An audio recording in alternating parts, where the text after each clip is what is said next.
diyor ya, Özbek diyor içerisinde. Sizlerden aldığımız evraklarını Britanya emniyete verecek.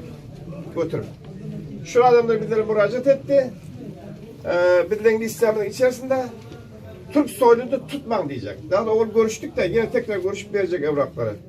Türk soylulara bir merhamet gösterin. Yakalamam, deport etmem diyeceğiz. Diyelim ki emniyet yaramın polisi denk gelin, tuttu götürür sizlere. Etti, stadyumda kaç gün sakladı. Ondan sonra Kumkapı'daki götürmesi gerekiyor. Nedir o? Mihmanana sizlere. En son gittiğiniz yeri söylüyorsun ya. Göç idaresi teslim ediyor daha doğrusu. Göç idaresine de aynı şekilde sizlere şu belirlik evrakları verecek. Ondan sonra diyecek ki göç idaresine ona da aynı şekilde evrak gidiyor. Ahmetoğlu Mehmet bizden müracaatı var. Türk soyluluğu işte gidip gelen bir insandır. Türkiye Cumhuriyeti'ne zararı yoktur. DAEŞ değildir, terörist değildir. Kadın satmaz, eroin satmaz, neşe satmaz. Şu sizi getiren, önüne gelen bir insanın kefil yazacak şöyle.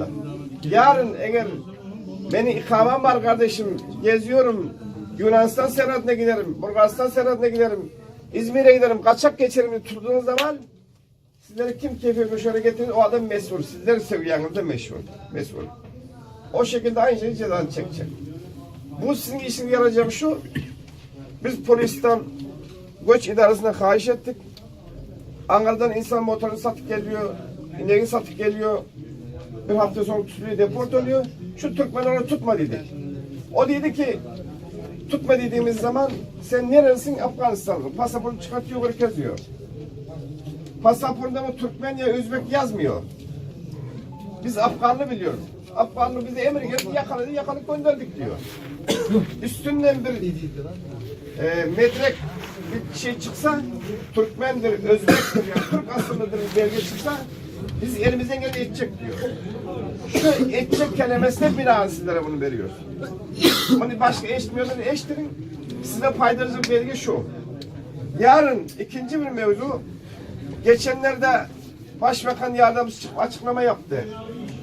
Dedi ki, Türkiye'ye geldiğini ispat eden insanlara biz oturma izni verecek dedi. Bir yıl, 2 yıl sonra sizlere, veya 6 ay sonra şöyle bir kanun çıksa dese ki, Türkiye'ye geldiğini ispat ederse birisi, elinde resmi belgesi bağ olsa, biz ikame verecek dediği zaman, sizlerin elinde dernekten almış resmi belge oluyor. Bu belgeyle biz falan tarihte gelmiştik. Biz Türkmen Derneği'nde üye olmuştuk.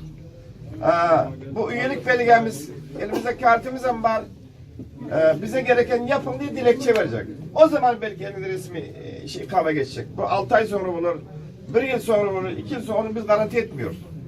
Ama şu anki en kısa zamanda size edeceğimiz kömek, sizlerin polisin yakalayıp deport etmemesi. Düşündün mü ki anlaştınız mı? Başını bir soracak sorunuz var mı? Ben soracağım bir şey. Tamam. Peki bu arkadaşlar, benim ikametgahım var, oturma iznim var. Bu arkadaşlar yurt içinde yani İzmir'e gidecek, Antalya'ya gidecek, ne bileyim. Yolda bunlara tiket verecek mi, vermeyecek mi? Bunlar nasıl olacak? Bilet. Tiketi varsa ikaması var, tiket yemek verir. Normalde sizin verdiğiniz yok, vermiyor. Arkadaşlar şahit olabilirsiniz, vermiyor. Ne diyor sizlere? Vermiyor. Sebep ne? TC'li lazım diyor. Geçerli burada yok ki. Şurada. Ha, pasport olmaz ama sen Yabancı kaçak diyor. Sence kaçak vermiyoruz diyor. O zaman biz şu derneğe üye, dernekle temasa geçin diyeceksiniz. Tamam mı? Biz Yani dernek kartını veririz size. Biz de temasa geçeceğiz. Bizim dernekte kayıtlı insandır. Size biz zarar gelmez diyeceğiz. Bu kartınız kaçan elimize gelir? Şunu imza alıyoruz. Ya onu için matbaya gidip basına Bizler Ankara'dan belge aldık. Şu belgesi çalayım yoksa onun belgesi çalayım mı? bizim belgenin fahri üyelik. Çalıp çalımın garantisi yok. Bende de var aynı. Kaçsında da var. Abilerde belge var çalınıyor. O belgenin bile yok. Kim aldıysa. bu berzek ne mi gerek? Medalik ne mi gerek? Pasaport fotokopusu, 6 tane resim. Pasport okudu ne mi? kimlik var, fotokopi var. Tezkiresi yok mu? Ne rakam olur? Tezkiresi yok mu yani? Yok, olmuyor. Tezkere. Hangi tane? Bir tane fotokopi. 6 tane.